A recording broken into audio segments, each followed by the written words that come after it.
This is your just put the iPad right here. Right here? Yeah, Okay. you just drop it right there, Okay. and then off we go. Yes, sir. Okay, sure.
Yeah. He just landed. Yeah, so he's probably, I would say, 10 minutes behind, I guess. Yeah. The advance team said like the plane's on the ground. They're coming.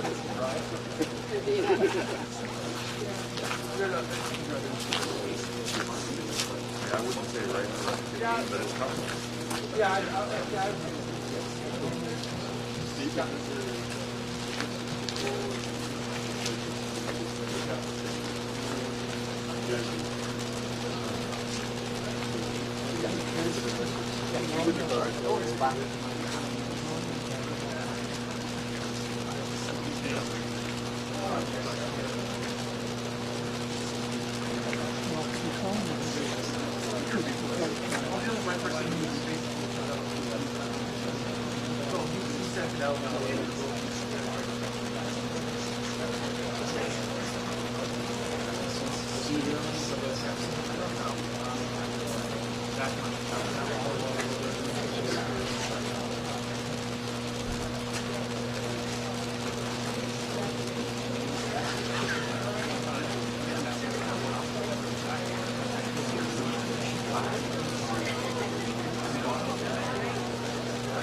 Aaron, can you mute this?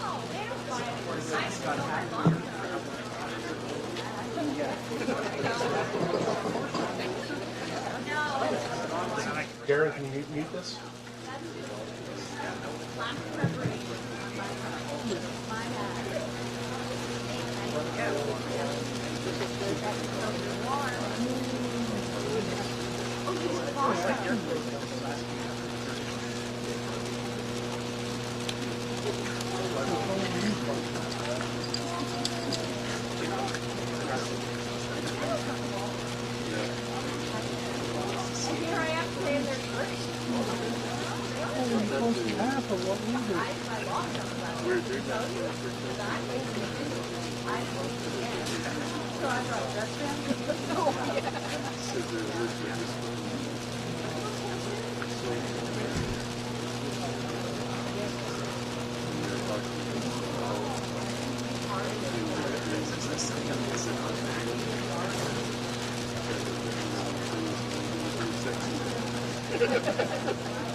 There's nothing to do with this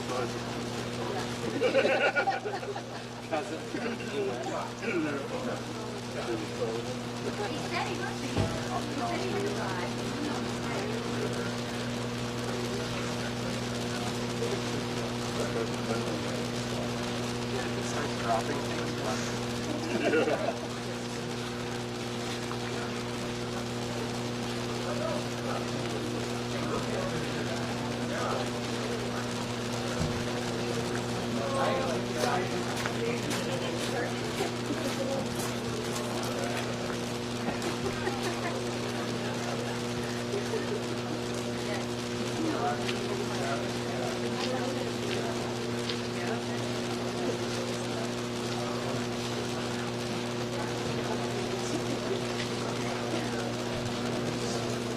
Yeah.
But it's probably this one here, because that's probably the eye line.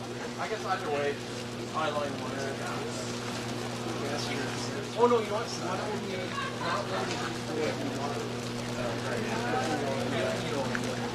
Yeah. So yeah, so this would be your guys' mic here, and then would be the guy saying, one follow-up question.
Chair of the council of elders.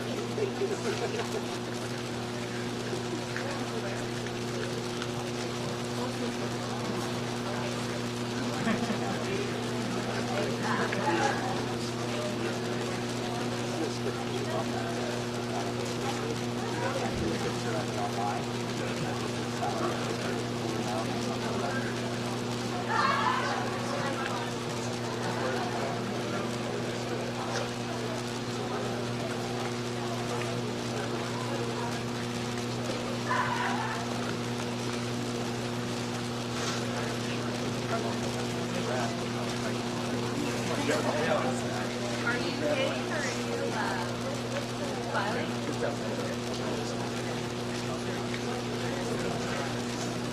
It was looking like the first time and then down and then realized I'm sure that so we're gathering.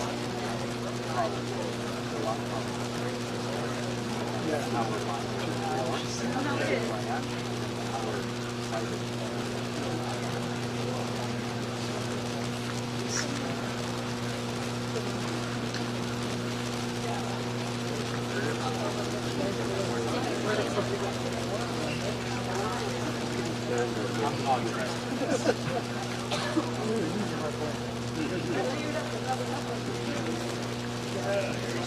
Everybody wants to run lighter shoes. I've been shaking it.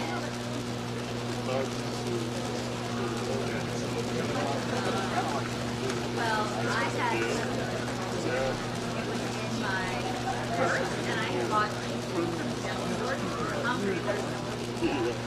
And I had it just in my purse and walk all the way somewhere. And it was so warm, but it had nothing hot. There was a neighborhood that I had no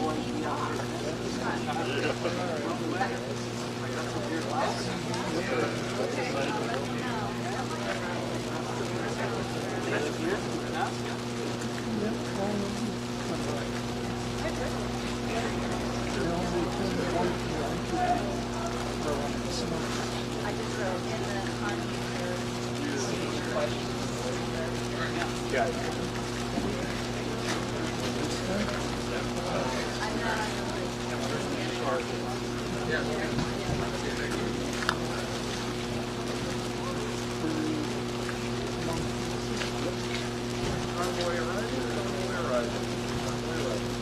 Thanks, Mike.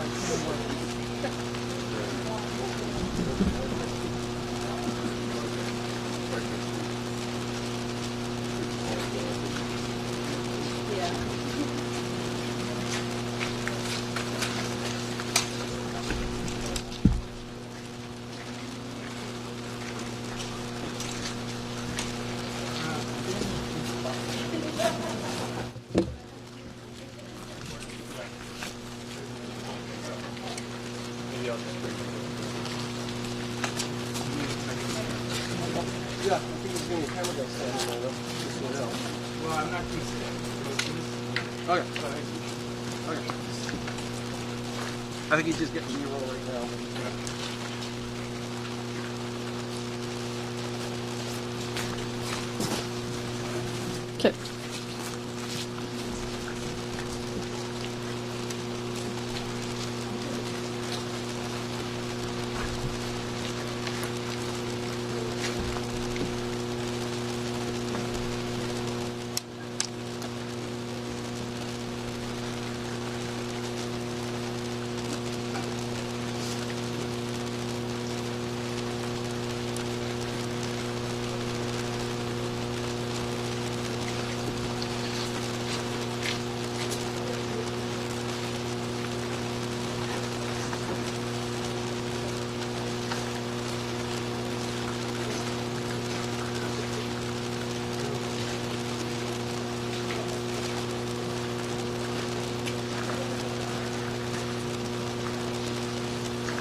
Are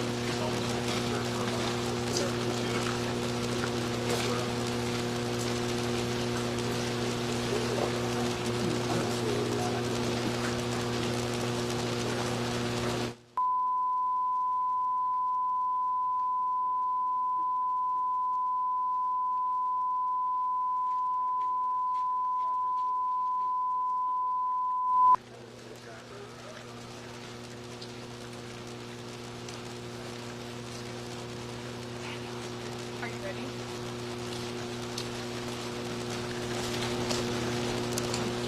Yeah, I'm good.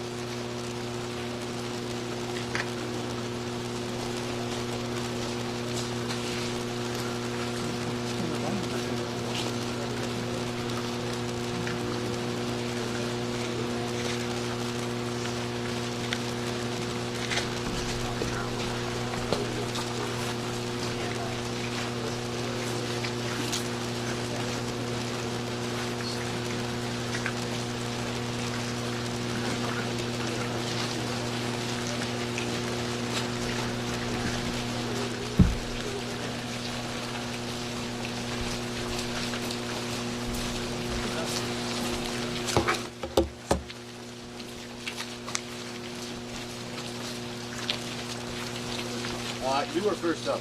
You were first up. Pay my respects.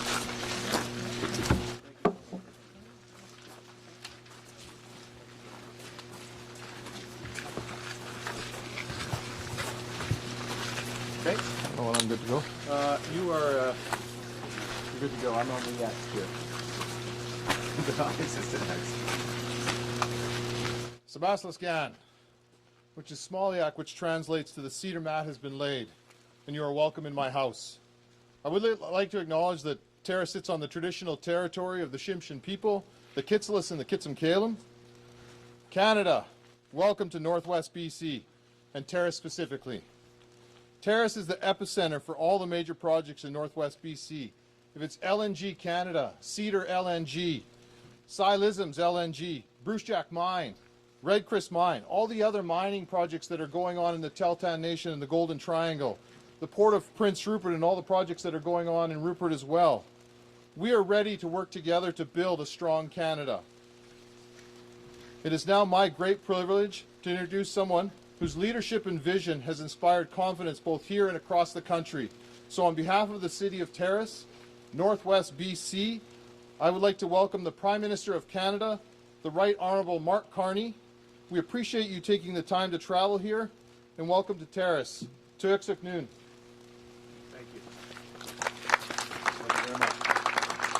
Thank you. Thank you all. Thank you very much, Mayor Boytash.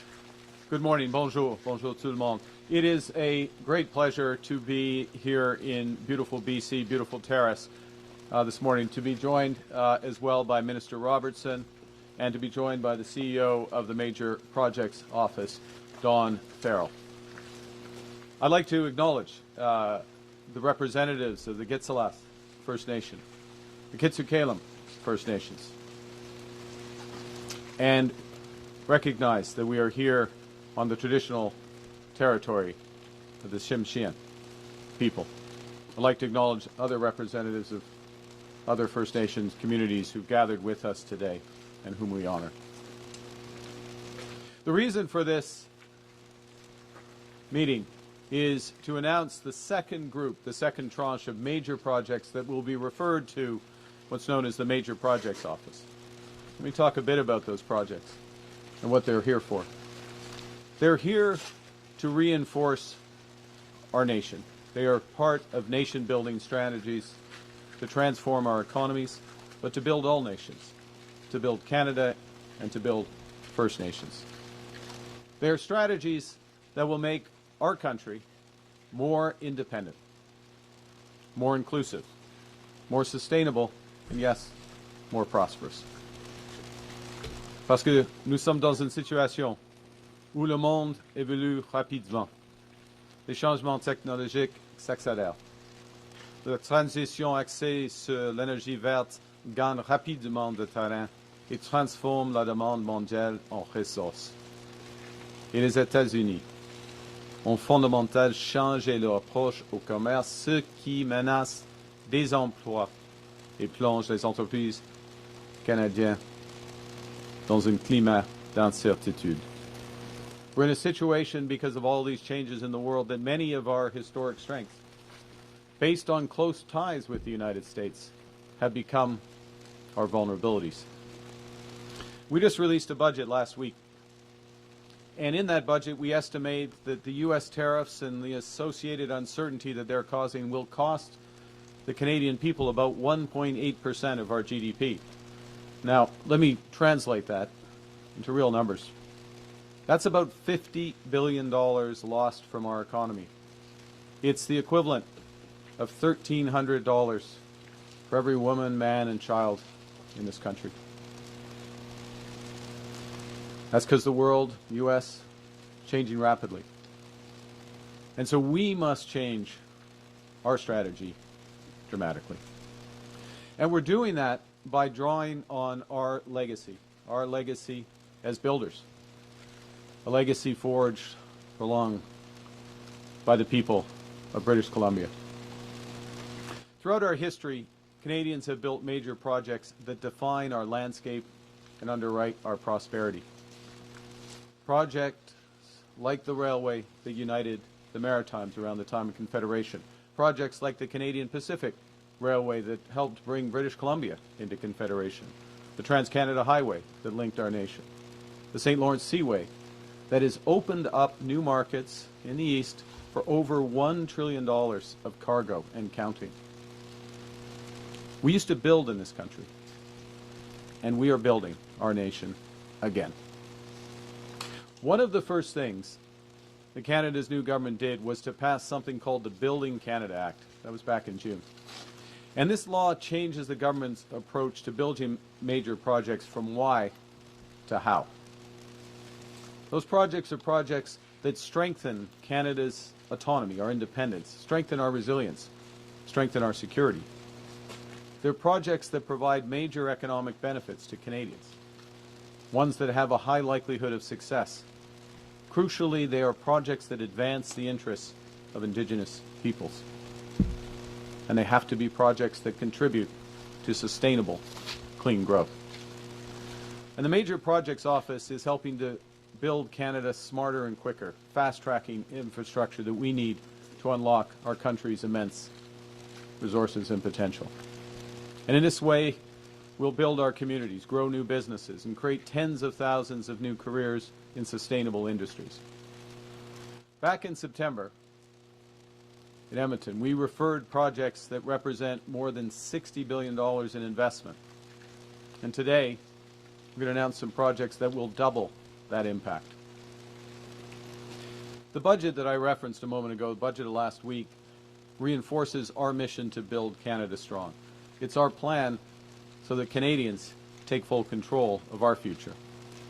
It's a plan to move from over-reliance on one trading partner, the United States, to resilience to global shocks. It's a plan to replace uncertainty with prosperity.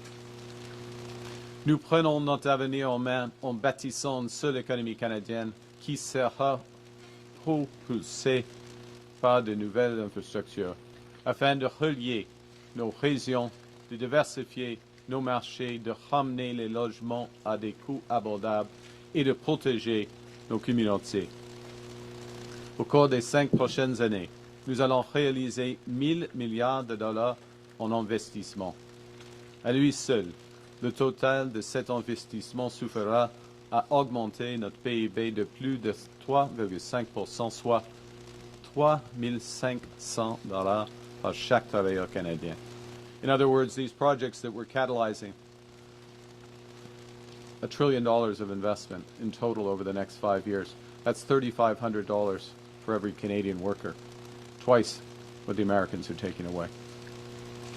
Each of the projects that we're referring to the Major Projects Office today, in and of itself, is transformational.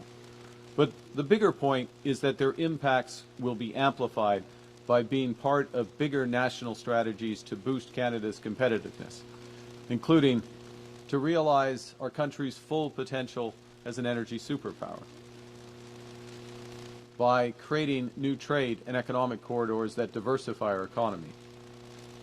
Projects that help build Canada's leadership in critical minerals to increase our independence. And also projects that we won't discuss today, but projects that establish our data sovereignty so Canadians can be served safely and securely online. Now Canada, let me start with our position as an energy superpower. We're starting to realize our full potential in both conventional, i.e. oil and gas, and clean energies. LNG is an essential fuel for the energy transition. LNG can help Canada build new trading relationships, especially in fast-growing markets in Asia. By 2040, it's estimated the global LNG demand will rise by 60%, and Canada will be ready. We're home to the world's fourth largest reserves of natural gas, and we have the potential to supply up to 100 million tons annually of new LNG exports to Asia. But that will require major investment across a wide range of infrastructure. And to encourage that investment, the budget provides new tax incentives to encourage the world's lowest carbon, I'll repeat, the world's lowest carbon LNG facilities. And the budget also expands the Canadian Infrastructure Bank's ability to support projects like Silesom's LNG. Silesome comprises a new gas pipeline, a new electricity transmission line, and a new floating LNG export facility. Led by the Nisga'a Nation under President Ava Clayton, Silesom's will become Canada's second largest LNG facility with a capacity to export 12 million tons of LNG every year to new markets. It'll also be one of the world's cleanest LNG operations, with emissions an incredible 94% below the global average, and with the potential to reach net zero by the end of this decade. All while creating thousands of skilled careers and $4 billion contributions annually to our GDP.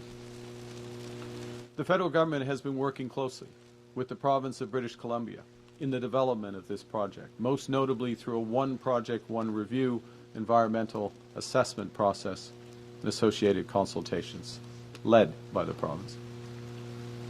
In addition to consulting on the financing of Silesome, the Major Project Office will also help coordinate timely approvals of all three elements of the project and the related transmission infrastructure that I'll discuss in a moment. Now, more broadly, taking a step back from LNG, core to becoming an energy superpower will be to fully capitalize on Canada's advantage in clean energy by substantially expanding our clean electricity grid. Over 80% of the electric power we produce in the country, it's higher obviously in British Columbia, but in the country as a whole, is clean. The point is, clean electrification is the path. It's the only path to building a sustainable, prosperous economy. D'ici 2050, nos besoins en électricité pourraient tripler due à la croissance économique et à l'augmentation de la demande pour les transports propres, aux processus industriels verts et aux centres de données. Et pour répondre à cette demande, nous aurons besoin davantage de capacités hydroélectriques, solaires, éoliennes et nucléaires. Et nous aurons besoin de nouvelles interconnexions entre les systèmes provinciaux pour créer un réseau énergétique canadien efficace, robuste et durable. We can unlock enormous economic opportunities by connecting and creating a sustainable grid, including right here in northern British Columbia. So our government is launching a transformational strategy to develop that clean energy, including through new investment tax credits for clean electricity, through something we just introduced in the budget called the Productivity Super Deduction, which provides for immediate expensing of clean electricity generation and conservation equipment. The Canadian Infrastructure Bank plans to invest $10 billion in clean power projects, and there will be federal support for provincial transmission links. We also see that nuclear power will play an important role in scaling clean generation. And the Minister of Natural Resources will lead our new nuclear strategy, working with the provinces, including the Government of Ontario, to deploy small modular reactors and tens of gigawatts of new utility-scale nuclear capacity. Canada, of course you know this in BC, Canada has a long tradition of using hydropower to unlock economic activity. That's true here, it's true in Quebec with Hydro-Quebec, it's true even in my home province of Alberta with the Brazeau Dam, which was the start of our industrial development.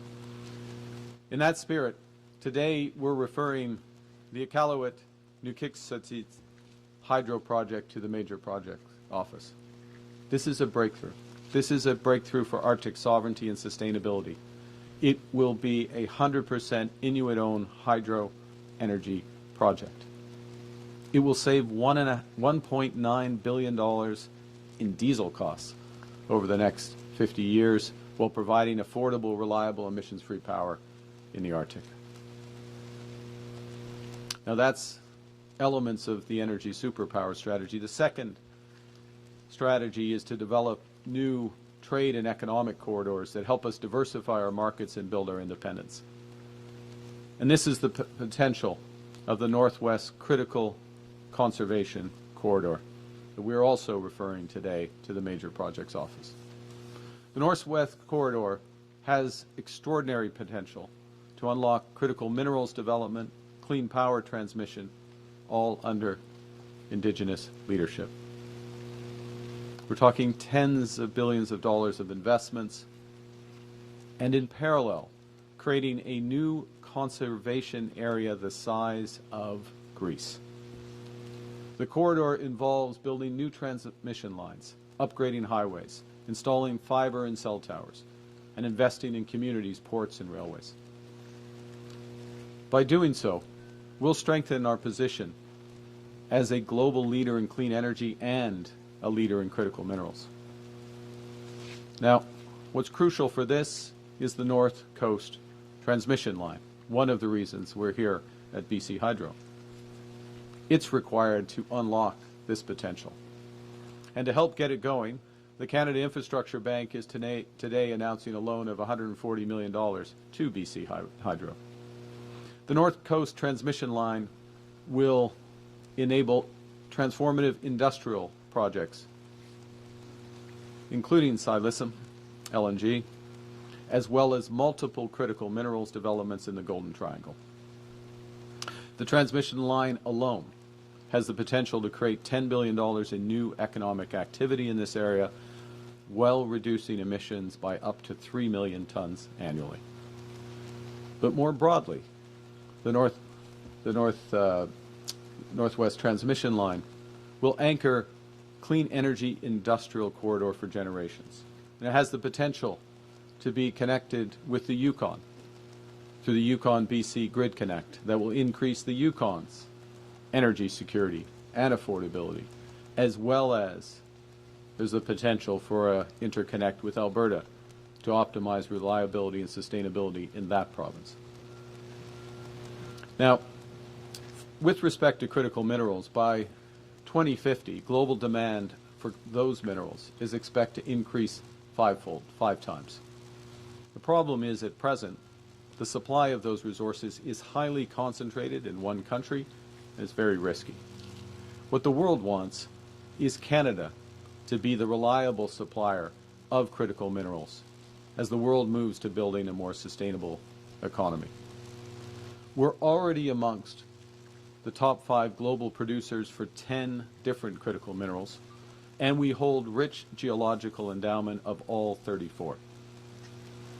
But unlocking these resources through projects in the Ring of Fire in Ontario, La Fosse de Labrador in Quebec and Labrador, and right here, or almost right here, in the Golden Triangle in northern BC, this will attract hundreds of billions of dollars in new investment and create thousands of high-paying, not just jobs, careers, thousands of high-paying careers for miners, carpenters, engineers, and beyond across this country.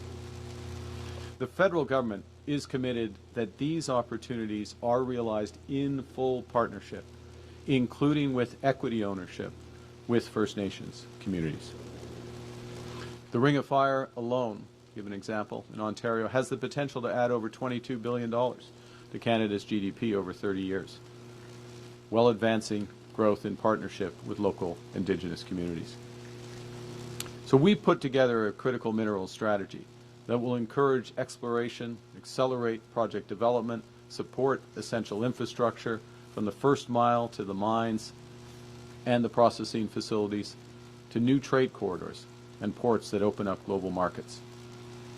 Our strategy will support clean power development, as we see here, while providing greater price certainty and competitive financing to the developers to encourage the long-term investments that we need and the world needs.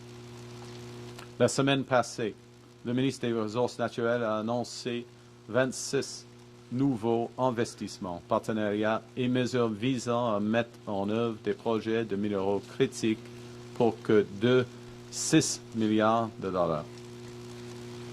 Cette initiative va notamment permettre de libérer l'énorme potentiel de développement et d'exportation qu'offre le cercle de feu. Et le gouvernement du Canada et le gouvernement de l'Ontario s'intensifient justement leur pourparlers en ce moment pour accélérer ces démarches.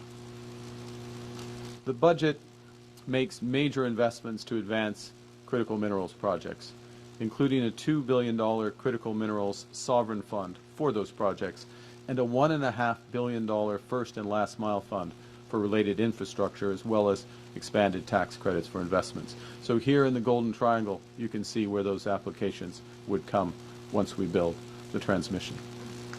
In this context, we're referring to the Major Projects Office, Canada Nickel's Crawford project in Ontario, the Nouveau Monde Graphite Matawini mine in Quebec, and the Northcliffe Resources Sisson mine in New Brunswick. To say a few words about each. Crawford will anchor Canada's global leadership in clean industrial materials. It is situated in the world's second largest nickel reserve. It will produce high-quality, low-carbon nickel, essential for batteries and green steel. Its projected emissions are 90% below the global average, and it has the potential for a net negative carbon footprint. Crawford will set the global standard for the future of responsible mining. The Sisson mine in New Brunswick will produce tungsten, the strongest metal in the world, and it will position Canada as a reliable supplier for steel manufacturing, defense, and protective equipment. Et enfin, la mine Matawini de Nouveau Monde Graphite va transformer les chaînes mondiales d'approvisionnement en batteries. Et ce projet va s'intégrer à l'usine de matériaux de batteries de Bécancour afin de produire de graphite sphérique utilisé dans les batteries de véhicules électriques et les systèmes de stockage d'énergie, et tout cela sera entièrement alimenté par l'électricité propre du Québec. Le projet va permettre de réduire les sources fortes en carbone, de renforcer la résilience canadienne en matière d'approvisionnement et de contribuer à l'accélération de la transition énergétique. En plus, il va attirer 1,8 milliard de dollars en investissement. Now, I've talked a lot about building and specifics of what we're going to build together. But today is not just about what we build, it's also about how we build. We're building sustainably, in each case reducing emissions and investing in a clean energy future. Our energy and critical minerals projects are amongst the lowest carbon in the world. And moreover, they unlock major investments in sustainable growth for generations to come. Secondly, we're building in solidarity with Canadian workers, creating hundreds of thousands of high-paying union jobs. And we are always building in partnership with Indigenous peoples to ensure meaningful Indigenous ownership and major economic benefits while promoting the conservation of our natural heritage for future generations. This approach reinforces that the impacts of our nation-building strategies, just like those that came before us, that these impacts will be generational. Consider my earlier reference to that railway in the Maritimes. It was built around the time of Confederation to move goods and troops there, to assert Canada's independence and help unite a young country. But that line eventually became part of the Canadian National Railway, which now spans more than 31,000 kilometers across this vast land, reaching here to Terrace and from Terrace to the world. That line moves $250 billion of cargo each year and employs nearly 25,000 Canadians. Its infrastructure is old as our nation itself, and it drives this huge economic activity across the country, employing tens of thousands of Canadians and uniting our nation. That's the power of nation-building projects. Projects that Canadians have built before, and projects that we are starting together to build again. Building Terrace strong, building BC strong, building Canada strong. Thank you very much. Merci, and I look forward to your questions. Nous allons maintenant commencer les questions. We'll now begin with the questions. Please limit yourself to one question with follow-up. First question. Hi there. Excuse me. Hi there. Aaron MacArthur from Global News. There's been a considerable amount of Indigenous opposition to fast tracking. We see with Silas Sims there's 2 legal challenges already. Yep. Does the Major Projects Office and the fast tracking legislation run into conflict with Indigenous groups and rights and title? That's certainly not the approach that we're taking. We're providing several things. One is the forum to bring together parties and to bring together all supports available to a project, to work in concert with the province, in the case of Silasm, to work with the province of British Columbia, which we have done, so that there is one process for the consultations and support. The second thing that it does, and I'll come back to the consultation and support in a second. Second thing it does, very importantly, is that the federal government is putting on the table huge financing for Indigenous equity ownership. So we're moving to a different nature of these projects, from benefits to the communities, which there has to be, benefits in construction, benefits as they, when they're operating for Indigenous communities, but to have true equity ownership that is financed by the federal government. And that ownership position is put in place. That also helps with the process and ensures that they are fair and just. We're encouraged with respect to Silasm in terms of the scale of Indigenous support across various groups, support, obviously the Niska, but more broadly across potential pipeline route, as well as the transmission route. But the process moves forward. We work in concert with all parties, and we make things possible. We don't dictate where projects are going to go in the end. Parties decide. Pardon? En français, tout cela, ou juste vers le... ok, d'accord, je vais choisir les mots. On a des consultations avec, en étroite collaboration avec la province de la Colombie-Britannique, avec des peuples autochtones. Nous sommes encouragés par le soutien de plusieurs Premières Nations pour le projet de Silasm, y compris ou surtout la nation Niska.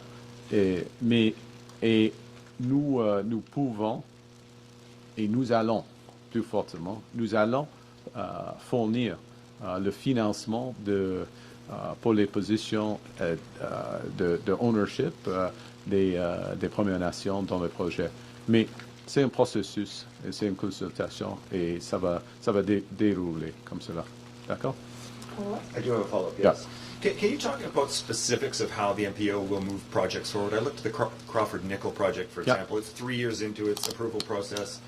the Impact Assessment Agency doesn't begin its work until next year. How exactly does the MPO move that project forward? Okay. Well, the answer to that is standing behind me. Would you want to take this, Dawn, or do you want? Or do you, I think she came all the way here. I think we should let the CEO of the Major Projects Office answer that. Yeah, thank you. So for many of our projects, they've been in development for quite a while, and there's a lot of work as you get to the end of the line, and you need to pull things over. So for projects like Crawford, we're working to come up with processes where we can run all the permitting in parallel, so that we're not doing it sequentially. So something that might have taken 5 or 6 more years can now take 2 years. We're working with them to ensure that they have the proper pricing that they need in order to support the project, because as the Prime Minister has talked about, there are other jurisdictions that are trying to keep prices really low, so the jurisdictions like Canada don't purchase. We're making sure they've got enough certainty so that they can do the financing. So that's a combination of working with the Infrastructure Bank and the Canada Growth Fund, but also working with others to see how we can crowd in some private financing for them.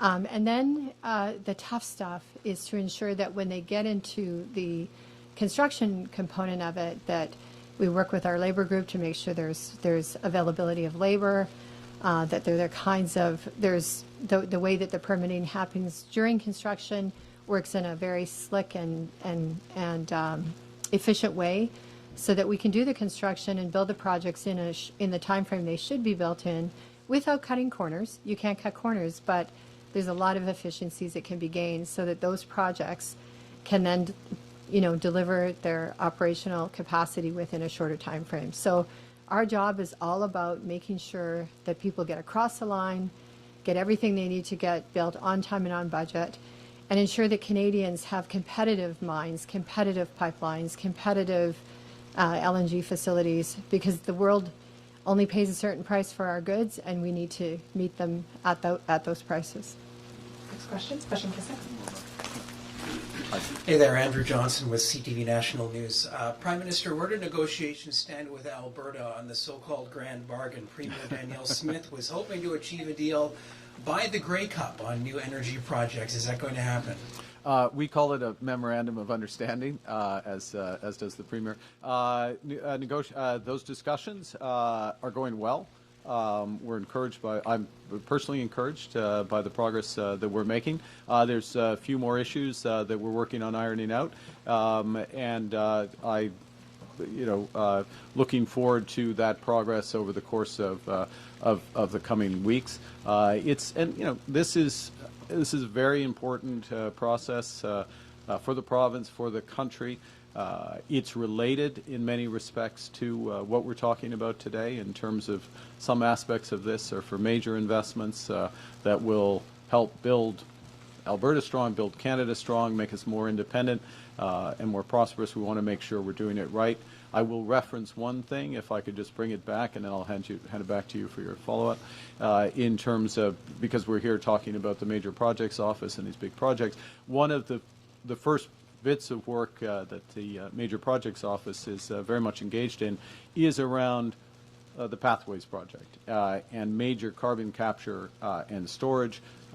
This is a huge opportunity for Canada to develop a new industry, to have decarbonized oil and gas, and it is part of, very much part of these discussions that we're having with Alberta. How do we move that forward, part and parcel with other aspects? Sur les discussions, je suis encouragé par le progrès. Il y a encore quelques enjeux, mais il y a des discussions efficaces, amicables, productives, mais ça va prendre un certain temps. Okay? D'accord. Premier Smith is clear in her demands. She wants a new oil pipeline, and she wants her government to eliminate laws she views as inhibiting investment in infrastructure. What are you asking of the Premier?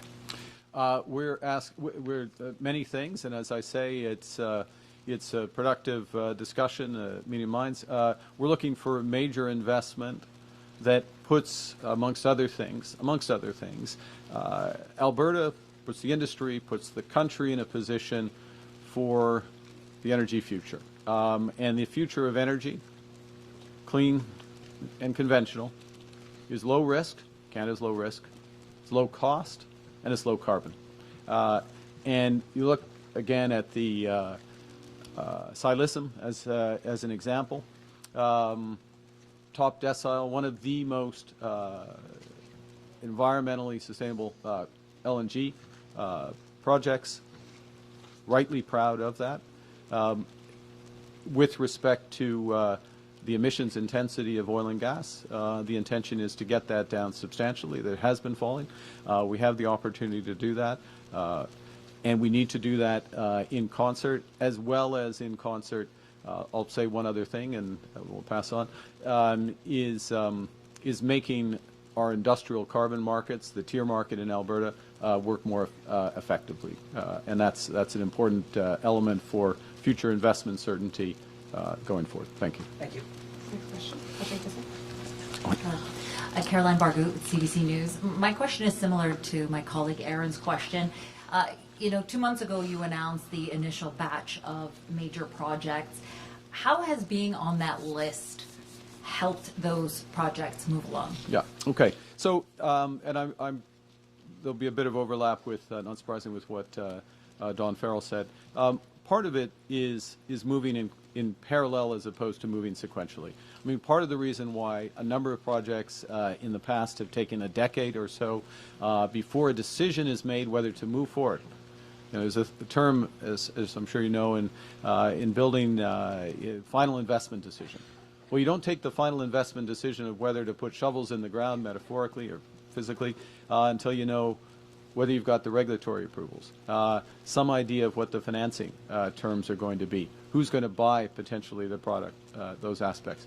Well, the answer is whether you're going to get the environmental assessment, who your partners are going to be, and how can they participate fully in the project.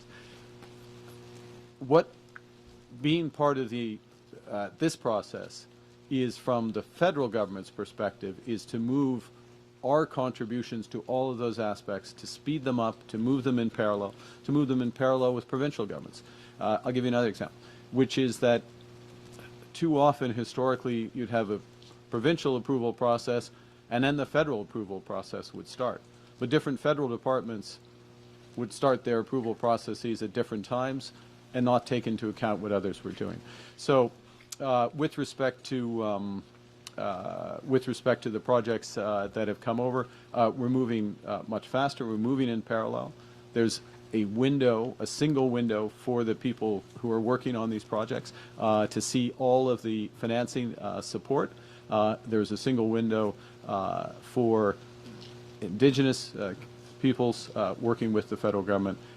Again, it's not the entire picture, but it's an important part of the picture to move that forward. And it moves these projects more quickly to the decision whether they move forward or not. And I can tell you personally from my experience in the last 2 months, just dealing with the proponents, it is very much appreciated. Yeah. My second question is, a number of First Nations oppose some of these projects, and some of the chiefs will be holding a press conference after this. What do you say to them, and how do you square pushing ahead with these projects in terms of reconciliation when there's so many nations that oppose them? Well, let's be clear what's happening today. We are referring projects to the Major Projects Office so that all of the work is done, so that all of the information for that decision that I just referenced, the final investment decision for these projects, is available. And a crucial component of that, I don't mind repeating myself about this because it's essential, is full First Nations partnership and participation. Okay? And that comes with the knowledge of what the terms of the project are, what the possibilities are for that participation, and this is the single window that provides it. Referring to the MPO, the Major Projects Office, does not mean the project is approved. It means that all the efforts are being put in place from the federal government in order to create the conditions so it could move forward. But those decisions are taken by many parties, including very much First Nations. So if the First Nations continue to oppose them, then there's a chance these projects will not go through? Well, we'll see the decisions they're taking. But I underscore that when we speak to, with respect to Silism, which is a multi-phase project or multi-aspect project, the very considerable support that exists already for that, and it links into a broader strategy that becomes available in the Northwest Critical Conservation Corridor, including considerable conservation in the area as well. So it is linked. There are many parties, and all of those parties have to be taken into account. Next question. Prochaine question. Yeah. Bonjour. Enfin. Julie Oui. Landry, Oui. Radio-Canada. Donc, ces grands projets qui sont déjà été annoncés et ceux d'aujourd'hui sont tous des projets à long terme.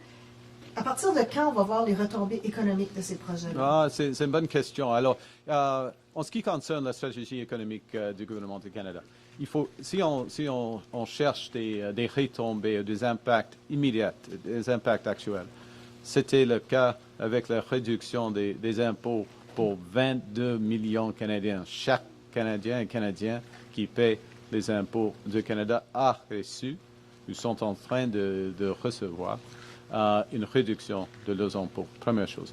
Deuxièmement, on a et en même temps, dans le budget, nous avons protégé tous les politiques de santé, toutes les politiques sociales, tout le filet social de notre grand pays. Ça, c'est important pour les impacts immédiats dans l'économie. Deuxièmement, en ce qui concerne les investissements dans l'infrastructure, je suis ici avec Monsieur le ministre de l'Infrastructure et de Logement. Et avec Maison Canada, une nouvelle initiative du gouvernement, on va créer les impacts à court terme, pas immédiat, mais à court terme. À ce moment-ci, c'est plus de 4 000 et demi environ maisons qui sont en train de développement. Là, il y a des impacts là. Et troisième point, et je vais retourner la parole à vous, mais le troisième point, dans le budget, par exemple, nous avons réduit les impôts pour les entreprises qui investissent dans notre pays avec des super déductions.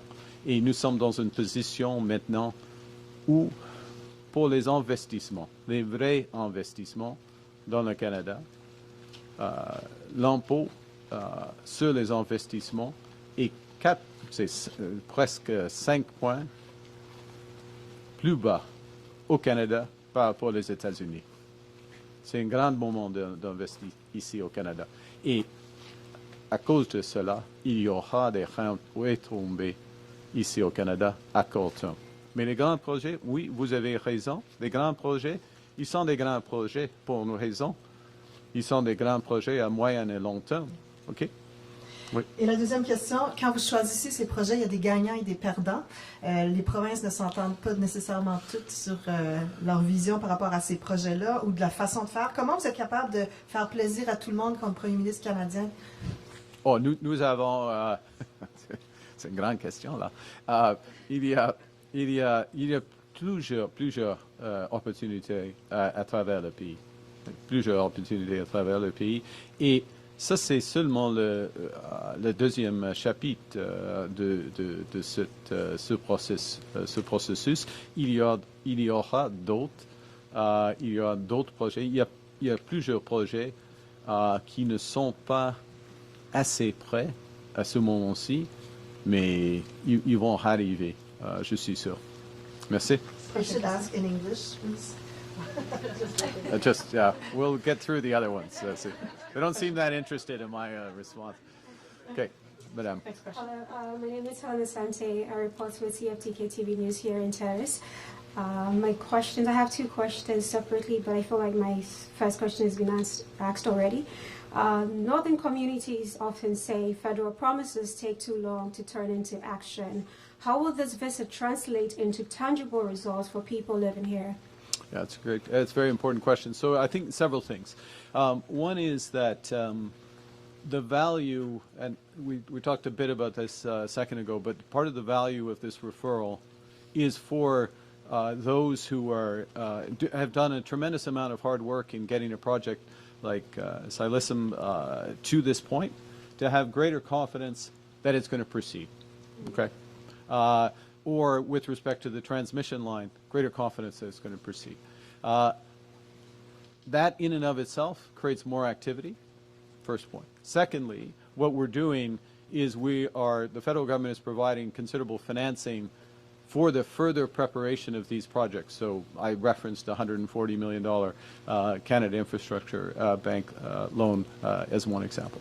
The third thing is, and Mr. Mayor, we were talking about this, and we're going to talk about it more actually after this press conference, is that the fact that these projects have a much higher likelihood, not assured, but a higher likelihood of happening, it means that in the region we start to plan, well, who's going to work on these projects? How can we get more, if there's a need for some training or some skill development, or people from Terrace or the region who moved away who want to come back, actually we attract them back. Who else can we get to build? Because the scale of the work related to this is going to be enormous. So we are very confident in that, and we're sending not just a signal. This is real work. This is real work. It's real money. It's real momentum, and it's a huge, huge opportunity for the region, and it's a huge opportunity for the country. And I can't underscore it. Now, the main beneficiaries have to be the people of the region, first and foremost, and then more broadly across the country. Just like when I referenced, the St. Lawrence Seaway being built 60 years ago, or these railways being built, it unlocks tremendous opportunities. But yes, there is immediate impact just through the work that needs to be done to move these projects to the next stage. Thank you. I'm going to trouble you on my second question, which has been asked already. It's all right. The Silicem project is a big move towards your national energy goal, but there's still a lot of tension between the BC Premier, Alberta, and others who oppose on energy policy. How do you intend to bring everyone to the same table to keep Canada's energy vision united? It hasn't been asked that well. Look, we are, and I personally, a big believer in cooperative federalism. The federal government has a role, the provinces have a role, First Nations, Indigenous peoples more broadly with the territories have central roles. We need to talk to each other. We need to understand each other's perspectives. We need to see where we can cooperate and build things. We need to acknowledge where we can't and not move forward. Part of what we're doing, and I'm very encouraged by the progress that's being made in BC, in Alberta, and yes, there are differences of opinion about certain things, but we'll continue to have those discussions, is that it is showing the scale of opportunity and ambition in this country, not just for today, but for future generations. And it's that process that will continue to bring us progress. Thank you. We'll have time for two more questions. Okay. Hello, Mr. Prime Minister. Colton Bazoyan, Vista News, Prince Rupert. My question is, the Lac Lambs band near Prince Rupert has said they oppose both the Silicem and the potential of an Alberta bitumen pipeline, and that it would go against Tsimshian law, forcing them to oppose it. How do you work with them to accommodate their beliefs and their belief system? Yeah. First and foremost, and let's keep to Silicem, because that's what we're talking about today. It's the proponents of those projects and their engagement. It's with the province of British Columbia. Obviously, it's with the federal government as well to understand those perspectives. If there's any accommodations that can be made for those perspectives, this creates a process that allows that to happen. Thank you. Last question, Diana, Canadian Press. Thanks for taking my question. So there are some documents show the assets of the Silence and LNG will be owned by the U.S. Company, Western LNG. Why did you decide to prioritize an American-owned project? Thank you. Well, there's three aspects to this project. There is the LNG liquefaction, what's called liquefaction or export facility, which will be off Terrace Island as the current plan. There's the pipeline, where there is and there's an associated transmission line that is independent of the northern North Coast transmission line as well. And there are different ownership structures for the various aspects of the project. All aspects of the project are necessary for the project to move forward. And in those regards, there are different ownership structures, as I say, including with significant indigenous ownership.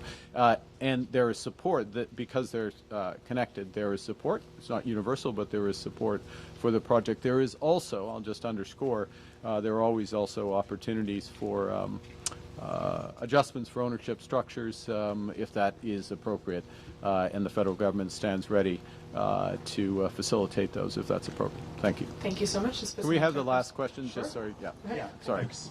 Yeah. Kind of got it from Dogwood News. Following up on this question. So, as it stands, Western LNG is the owner of the Xilisms terminal, and it would be built in Korea with Korean and Chinese steel. So how much taxpayer money are we prepared to invest in a project that is American-owned and foreign-built? There is, look, there are different aspects of the project, as I said. There is the PRGT pipeline, which is necessary, which is Canadian-owned First Nation. Sorry, can I finish? There is the associated transmission line that comes there. There are structures that come with projects that ensure that there is returns to taxpayers through the tax system as well. And the structure of the financing is a decision that we take with the full information of the project design. So that's part of, we answer that question with full information by doing the work, and that's what the referral to the major project office facilitates. Thank you. Ouais, il y a des positions dans les trois aspects de projet de Xilisms sont différents. Il y a des intérêts canadiens, des grands intérêts canadiens, des intérêts autochtones dans le projet. Il y a des différents, oui, c'est le cas avec